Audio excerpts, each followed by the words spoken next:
Assalamualaikum warahmatullahi wabarakatuh. Mustafa Muhammadin sallallahu alaihi wasallam sumila sambi wa dzurriyyati wa jannah syanda salihin jalakatul muqarrabin. Husanila mu'alif hadal kitab Imam Bukhari wa Imam Az-Zabidi sumakullah sallallahu Husanila ba'ana wa umadina wa jandina wa jadina sallallahu alaihi masyahina husanila ma'atina alaskiya malam. Alhamdulillah wa asanti wa ali baitihim lillahi ta'ala lahumul fatihah. An-Nasya'atin Bismillahirrahmanirrahim. Alhamdulillahirabbil alamin arrahmanirrahim maliki yaumiddin. Iyyaka na'budu wa iyyaka nasta'in shiratal mustaqim. Bismillahirrahmanirrahim. An Abi Hurairah radhiyallahu an. Hadis ke-266. 69. Ana Rasulullah sallallahu alaihi wasallam iku kala. Hal tarawna ana ta melihat sapa sira kiblati ing kiblatku ahuna ini.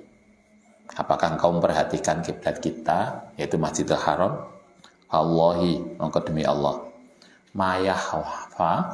Mayahfa tidak khawatir. Alayya menurut saya apa ruku'uhum rukukmu wala khusu'ukum lan kekhusuanmu.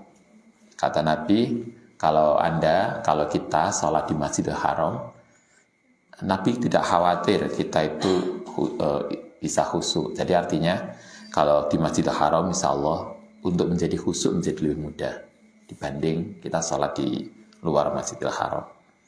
Ini sedene ingsun iku arakum, yakti memperhatikan sapa ingsun kumeng sira min wara'i dhuhri dari belakangku. Artinya Nabi insya Allah mengatakan bahwa sholat di masjid-masjid itu terutama di Masjidil Haram atau mungkin juga di Madinah. Cuma kalau beliau tidak secara eksplisit menyampaikan di sini untuk di Madinah, insya Allah kita menjadi lebih khusyuk, lebih baik salatnya. Wa an Ibnu Umar radhiyallahu anhuma anna Rasulullah sallallahu alaihi wasallam iku sabaqah berlomba, musabaqah berlomba, apa bahasa yang lainnya? Kompetisi ya. Kompetisi sapa Nabi bainal khaili dengan menggunakan kuda alladzi utmirat yang disembunyikan minal khafiyai saking keramaian wa amaduha utai panjange tadi utmirat bil hafai tadi ku saniyatul wada'i dalam bentuk lingkaran. Jadi Nabi pernah lomba pacuan kuda. Nabi ikut. Apa itu namanya tempat lomba itu? Treknya itu melingkar. Jadi tidak di jalanan, tapi di tempat khusus yang modelnya melingkar. Kayak kita lomba mobil. Lomba mobil itu apa namanya? Atau sepeda motor lah. Apa sepeda motor? F1 ya. GP. Nah, kayak di Mandalika atau di Jakarta, treknya sendiri tidak di jalan, treknya melingkar. Di sini katakan oleh Abu Hurairah, Nabi pernah dari Ibnu Umar melakukan lomba yang treknya itu berputar. Jadi kalau kita ada trek tersendiri, itu satu modelnya. Wasabako, Nabi pernah juga melakukan kompetisi balapan bainal khoili dengan memakai unta alladzi lam tudmar, yang tidak di acara sendiri, artinya tidak dalam konteks disembunyikan, tempatnya minasaniyati saking saniyah ilal masjidi bani minasaniyati saking stad ila masjidi baiti Zuraik sampai masjidnya Bani Zuraik. Artinya Nabi pernah kompetisi yang pakai trek jauh. Kalau bahasa kita kayak Anda lihat pernah toh balapan sepeda ontel. Oh, sepeda ontel, bener ya? Sepeda ontel ya? Pakai sepeda biasa yang Jakarta Banyuwangi. Treknya di jalan raya antara sini sampai sana. Atau kalau mobil biasanya Paris Dakar, mulai Paris Prancis sampai Dakar di Afrika. Itu ada. Nabi pernah melakukan itu. Jadi ada yang Nabi pernah melakukan lomba kuda, lomba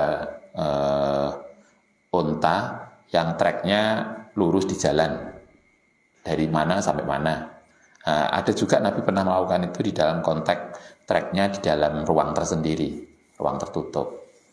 Artinya disembunyikan, jadi bukan untuk rame-rame.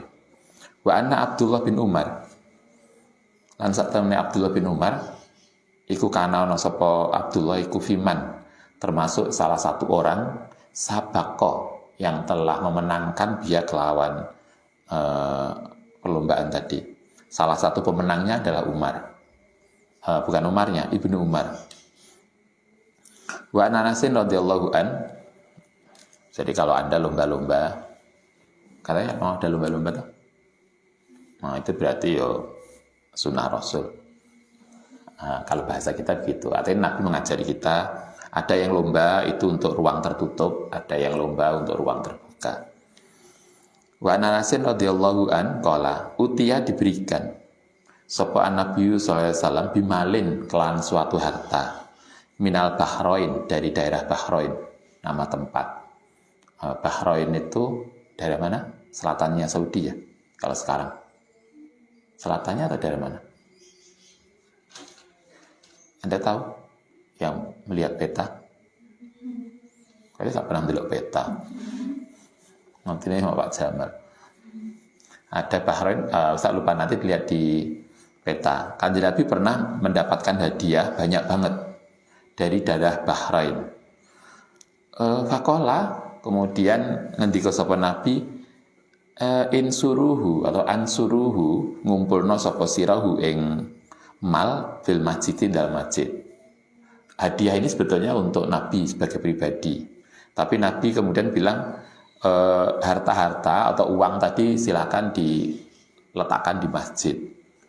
Wakana lan ono apa mal iku aksar malin, salah satu yang paling banyak utia yang diberikan mal sapa Rasulullah SAW. Ini salah satu hadiah paling besar yang pernah diterima Nabi. Kayak dulu ketika Ustadz di Jogja, Yai itu nggak pernah menerima sesuatu. Jadi kalau misalnya ada tamu dari luar atau wali santri kemudian ngasih, biasanya ada tamu yang ngasih amplop ke Yai, beliau nggak pernah menerima. Kalau beliau dikasih, tolong kasihkan ini pengurusnya. Jadi beliau nggak pernah terima. Semua amplop pemberian atau apapun yang diberikan oleh tamu itu langsung disuruh ngasih ke pengurus. Oleh pengurus kemudian dikelola untuk bangun pondok. Beliau nggak pernah terima ini. Nabi juga gitu. Nabi pernah menerima hadiah yang sangat besar, bahkan dianggap sebagai hadiah paling besar yang pernah diterima Nabi. Nabi mengatakan ansuruhu fil masjid, tolong diletakkan di masjid. Akharaja, kemudian keluar sapa Rasulullah SAW ila salati maring salat. Setelah hadiah itu diletakkan di masjid, beliau waktu salat beliau ke masjid untuk salat, walam yaltafit, tetapi tidak pernah noleh, tidak pernah memperhatikan sapa Nabi ilahi maring mal. Dan Nabi tidak pernah nanya berapa tadi hadiahnya, enggak. Kalau Anda dapat amplop, piro mbak amplopnya? Enggak nanya. Kayak Anda bisa lihat ceritanya Gus Dur, dikasih amplop, besar banget. Dan beliau enggak nanya. Begitu amplop ada orang minta, ya langsung dikasihkan. Enggak pernah dibuka amplopnya apa, isinya berapa. Sehingga suatu ketika pernah beliau dari sebuah kegiatan, kemudian terima amplop besar. Setelah pulang, lewat di mak-mak yang jual durian. Begitu beli durian, kemudian kita tunggu durian piro toh, paling yo 3-4, nggak banyak. Tapi amplop yang dari luar biasa tadi, dari kegiatan tadi langsung bilang, Gus Dur bilang, amplop ini kasihkan penjual durian tadi, tanpa dibuka. Dan ternyata asistennya coba buka, isinya 25 juta. Disuruh langsung kasihkan. Akhirnya asistennya konfirmasi, Gus, ini selawit juta loh. Masa durian 5 selawit juta. Tapi Gus Dur mengatakan kasihkan aja semua. Dan gak peduli kebutuhan beliau. Nabi juga gitu, begitu datang harta hadiah tadi di masjid, Nabi tidak pernah nanya berapa totalnya. Falama qadha, mongko nalikane sudah selesai menyelesaikan sapa Nabi as-salata ing salat jaa. Maka kemudian datang sapa Nabi wajalasal, kemudian duduk sono Nabi ilahi maring mal tadi. Setelah selesai salat barulah beliau kemudian mendekati hadiah tadi, harta tadi. Famakana, mongko tidak ada yaro yang melihat sapa Nabi ahadan ing seseorang ila atahu, kecuali memberi sapa Nabi ing man. Begitu Nabi melihat, maka siapapun yang ada di masjid itu Nabi akan ngasih. Jadi tidak ada satupun orang yang ikut jamaah yang tidak diberi bagian dari harta tadi. Ilja'a, tiba-tiba ja'a datang hu ing Nabi sapa Abbas radhiyallahu an. Abbas, ngerti Abbas ya? Berarti pamannya Nabi. Abbas itu saudaranya pamannya Nabi siapa? Abu Talib. Abbas itu keluarganya saudaranya Abu Talib, berarti dia pamannya Nabi. Abbas datang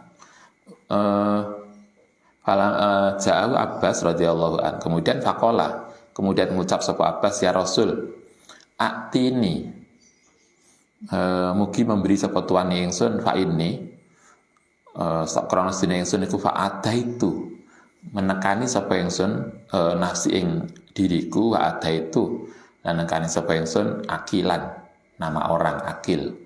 Akil ini Akil bin Abi Thalib, berarti ponakane. Jadi kalau bahasa kita, Kanjeng Nabi tolong bagian untuk saya satu, dan saya juga mengambilkan untuk Akil, nama orang. Kayak Anda biasanya gitu loh. Mbak, untuk saya kalau itu ada mbak yang di kamar, belum. Mewakili saudaranya. Begitu Abbas datang, minta 2 bagian, berarti kan bagian untuk dirinya dan bagian untuk Akil. Faqala, mongko kemudian ngendika lahu maring Abbas sapa Rasulullah sallallahu alaihi wasallam, khud, silakan ambil sendiri. Khud, ngambil. Fahasa, mongko memasukkan sapa Abbas fi saubihi ing dalam bajunya Abbas. Maka kemudian Abbas ngambil, kayaknya berupa uang ya, uang atau apa. Kemudian Abbas ngambil, dimasukkan ke sakunya. Kayak kita nggawa bontot, dikasihkan kresek. Sumadhaba, coba semua sakunya dipenuhi dengan tadi. Sumadhaba, kemudian berangkat pulang sapa Abbas yukiluhu, moko memberatkan hu ing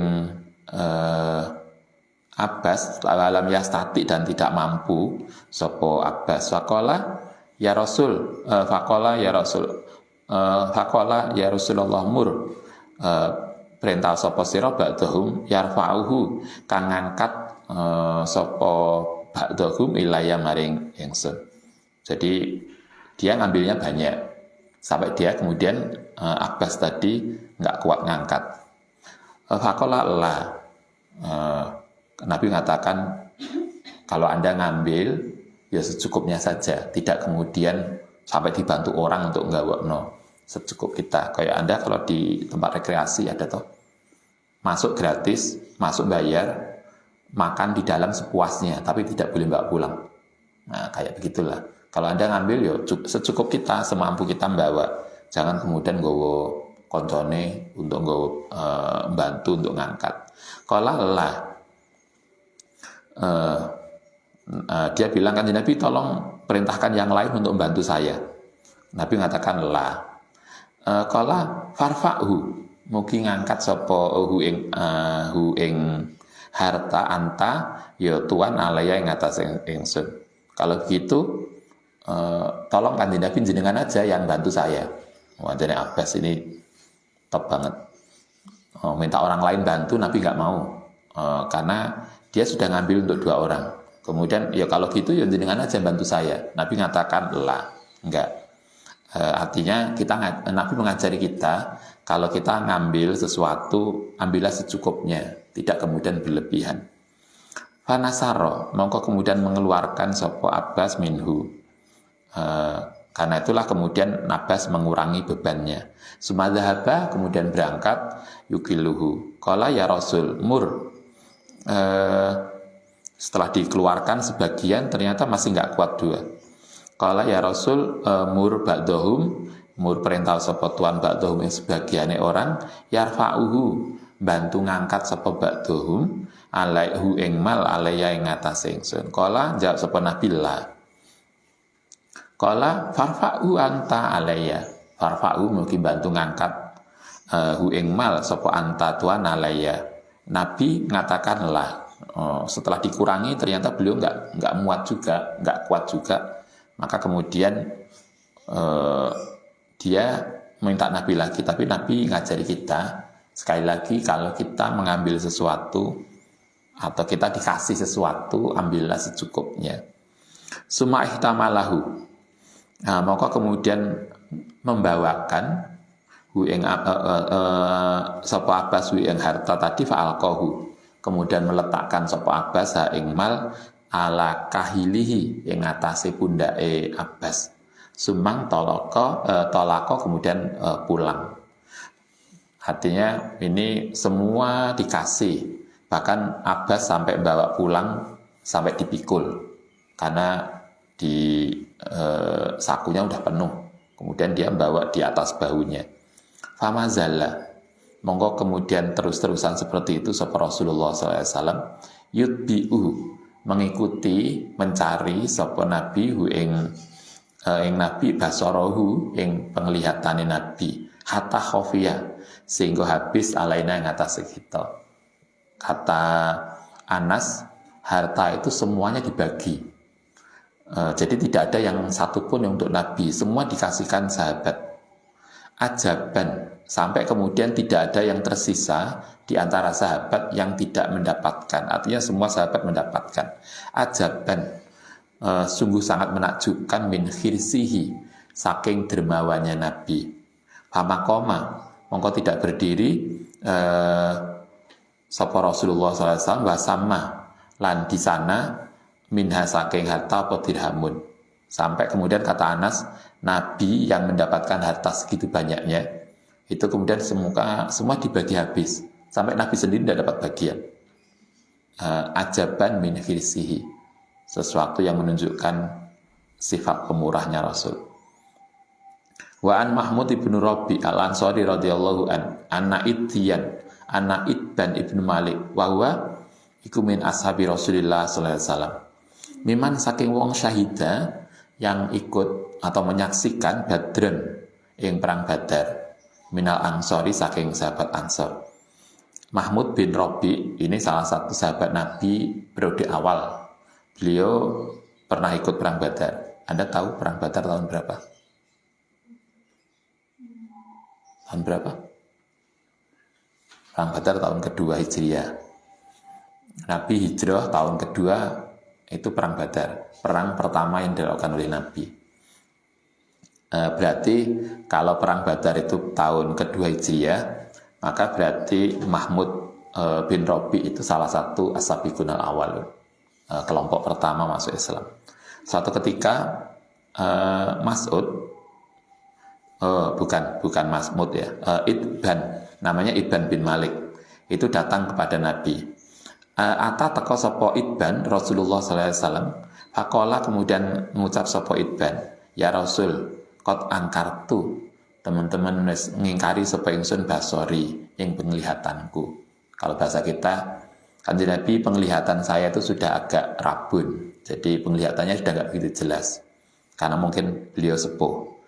Wa ana halutai ingsun iku sholli, biasa salat sapa ingsun li qaumi bersama kaumku.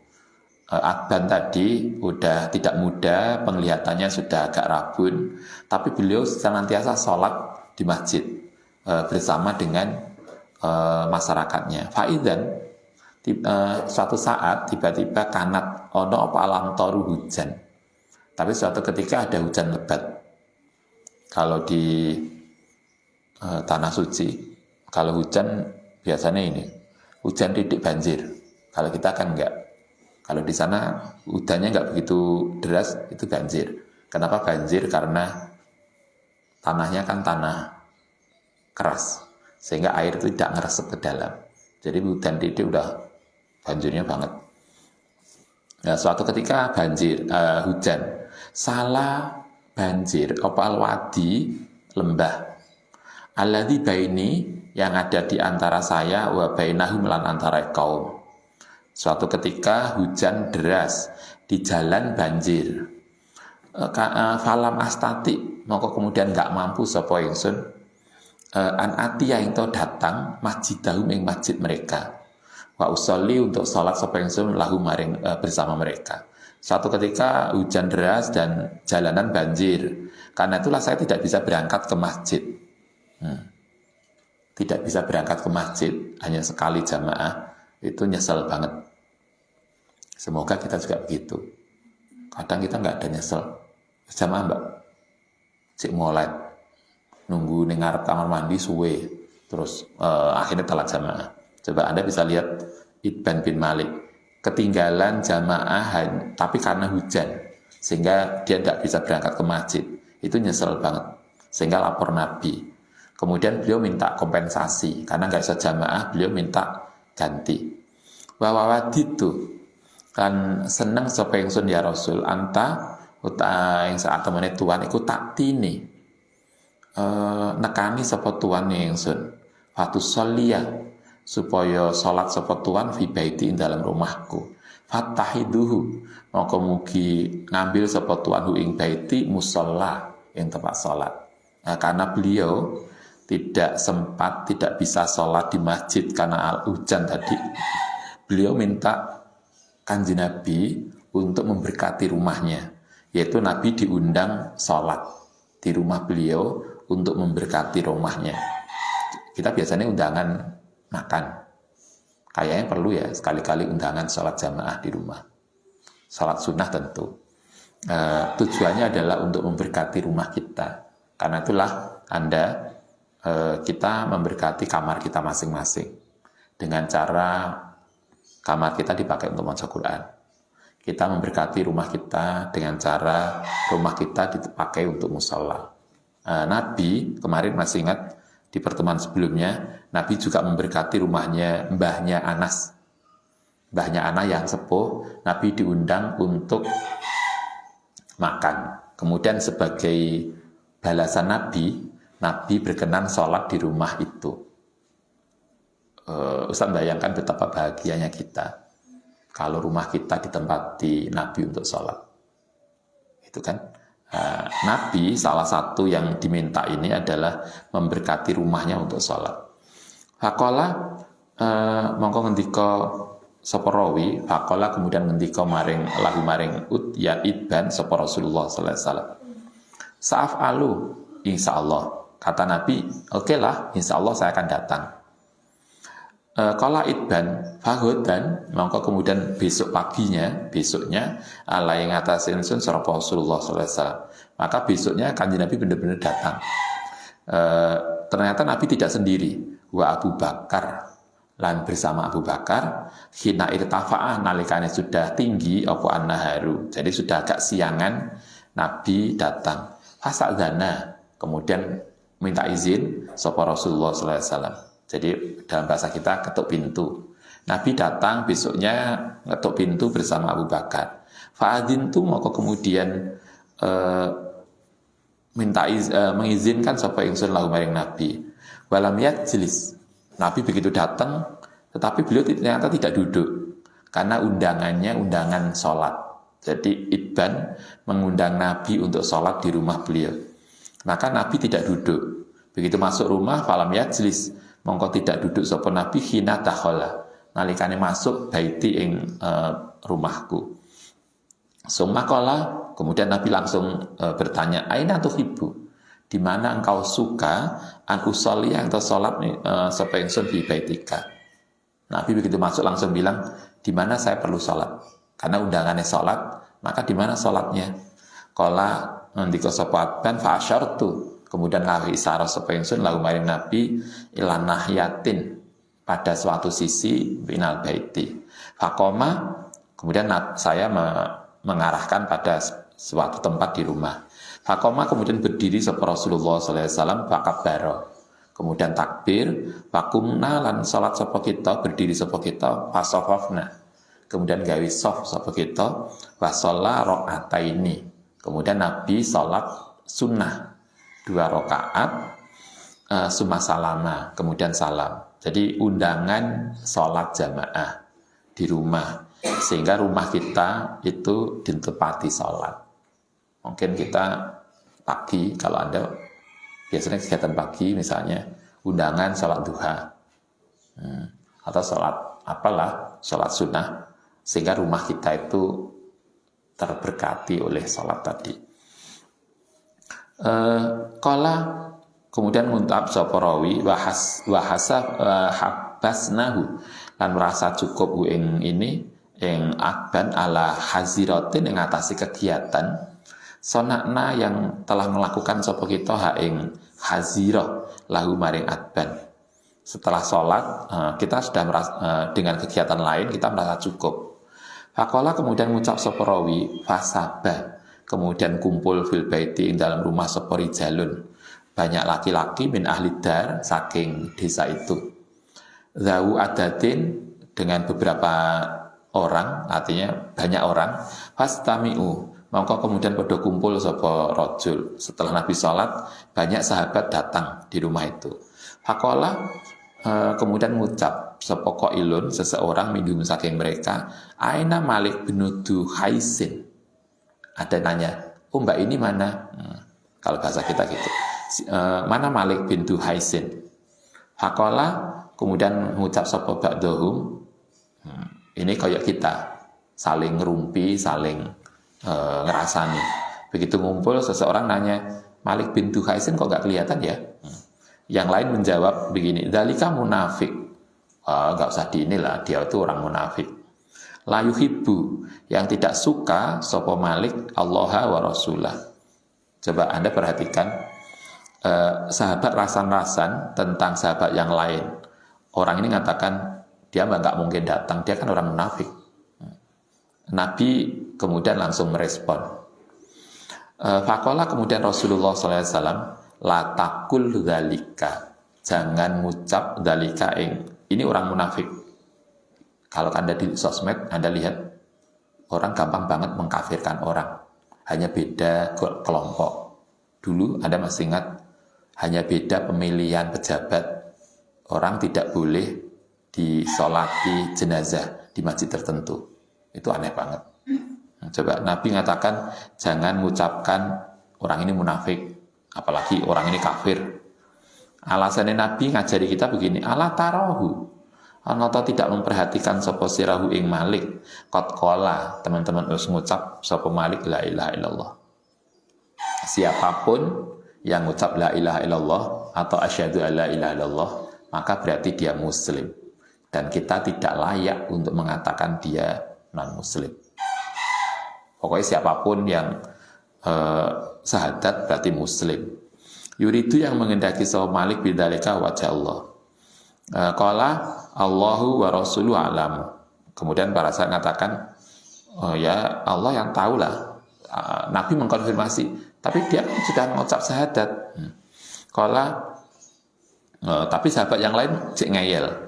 Fa innas dunya kita iku naro, melihat sapa kita wajah ing wajahe wa nasihatahu ilal munafik, maring munafik.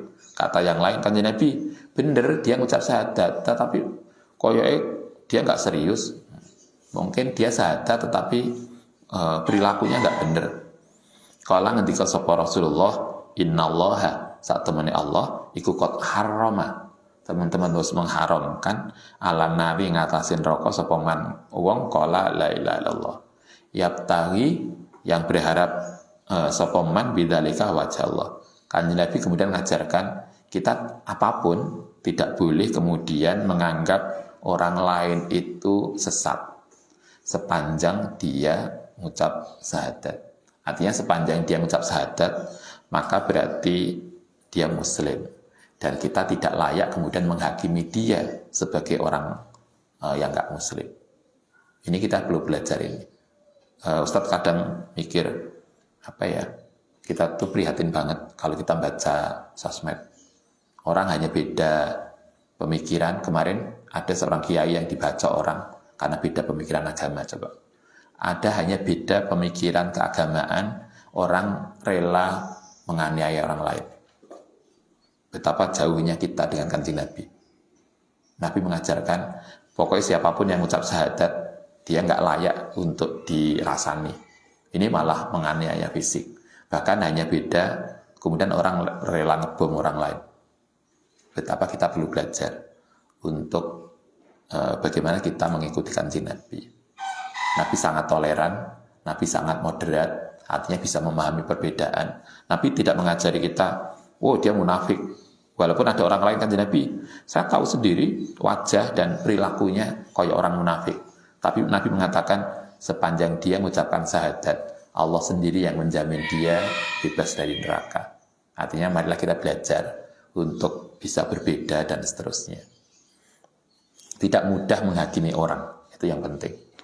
Al-Fatihah.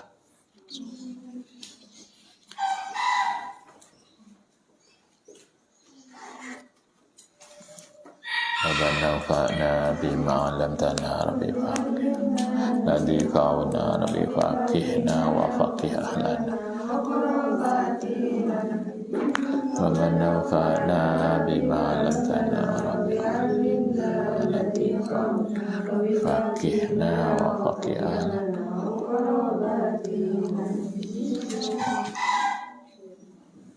Assalamualaikum warahmatullahi wabarakatuh.